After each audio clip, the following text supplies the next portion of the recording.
Shalom, la paix soit avec vous. Aujourd'hui, nous allons faire une vidéo qui parle de l'histoire de la France chrétienne. En tout cas, d'hommes et de femmes qui ont donné leur vie, et des fois jusqu'à perdre la vie, pour le Seigneur Jésus-Christ.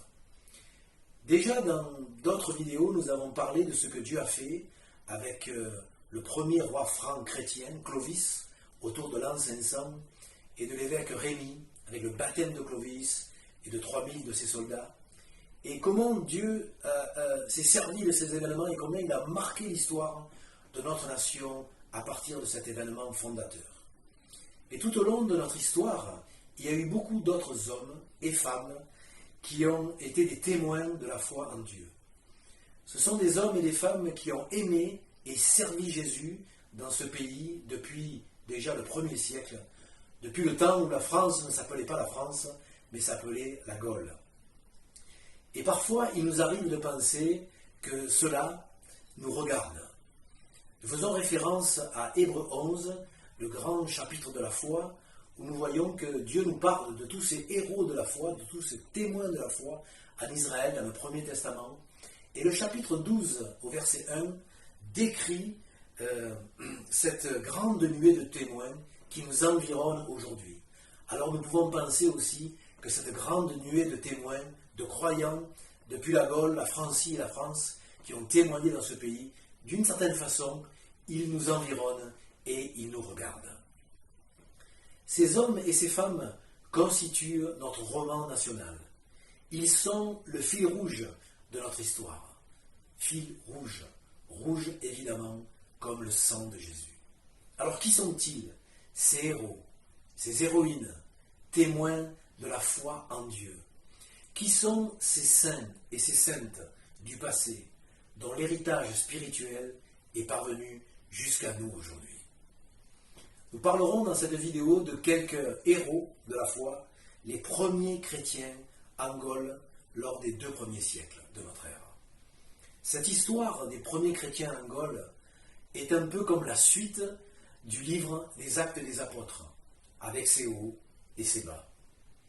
Au cours des 2 premiers siècles, l'Église, non pas en France, mais on appelait ça en Gaule, a connu de nombreux martyrs.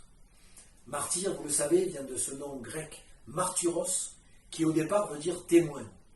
Et comme un grand nombre de ces témoins ont été assassinés à cause de leur foi, martyros, témoin, a donné martyr. Ces pionniers du Christ ont été fréquemment persécutés à ce temps-là par l'Empire romain, et en particulier par un des empereurs qui s'appelait Marc Aurèle. Alors voici le nom de quelques héros de la foi, héros et héroïnes. Je commencerai par Saint-Denis. Saint-Denis, ça me fait penser à Paris. Évidemment, ça a été le premier évêque de Paris. Nous pensons qu'il s'agit de Denis l'Aréopagite, dont nous parle Acte 17, 34, un homme qui est venu à la foi à travers de la prédication de l'apôtre Paul. L'histoire nous dit qu'il fut un prédicateur ardent, passionné d'évangélisation, et il amena beaucoup de personnes au Christ en Gaule. Il fut emprisonné, torturé et décapité en l'an 117 après Jésus-Christ avec 2 de ses disciples. Et puis dans ses premières années, dans ses premiers siècles, il nous faut parler de Lyon, où la ville de Lyon, il y eut une communauté chrétienne importante, mais qui connut aussi une importante persécution. Voici quelques noms de ces héros. Nous pensons à Pothin, le premier évêque de Lyon, un homme évangéliste, d'une grande spiritualité, d'une grande sagesse, et qui a connu le martyre à l'âge de 90 ans. Évidemment aussi, vous avez entendu parler de Blandine, cette jeune femme chrétienne qui a refusé de renier sa foi et qui a péri dans des conditions atroces en l'an 177. Et il y a aussi un certain Irénée, le plus célèbre théologien de la Gaule de l'époque. Il est né vers 130 à Smyrne, et ensuite il s'est rendu à Rome, et il est arrivé à Lyon en l'an 161. Il fut lui-même consacré par l'évêque Pothin. D'Irénée, il est dit que c'était un homme de paix, zélé. Il est venu en Gaule pour évangéliser, y propager l'évangile de Jésus-Christ. Et il fut reconnu comme un des fondateurs de l'Église dans ce pays.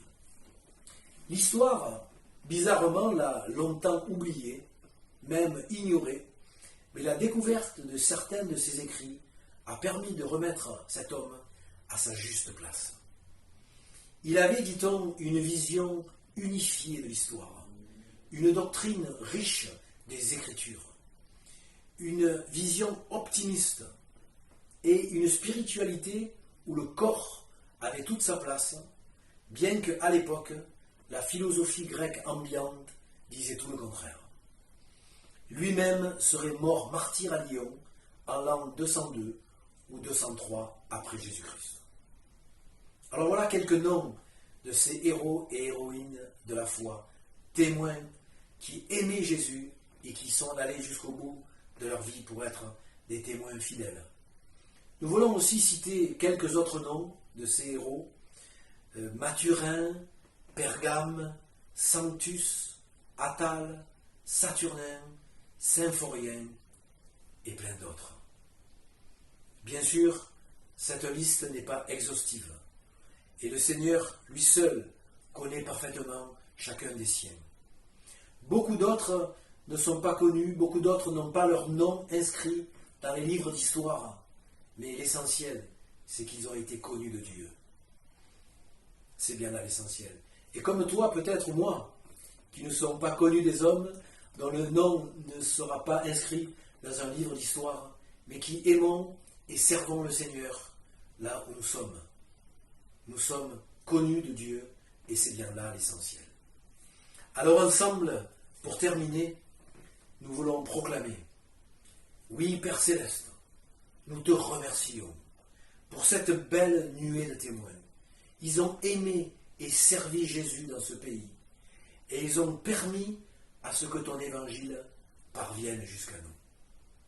Fais de nous, Père, par ta grâce et par la puissance de ton Saint-Esprit, nous aussi, des témoins fidèles.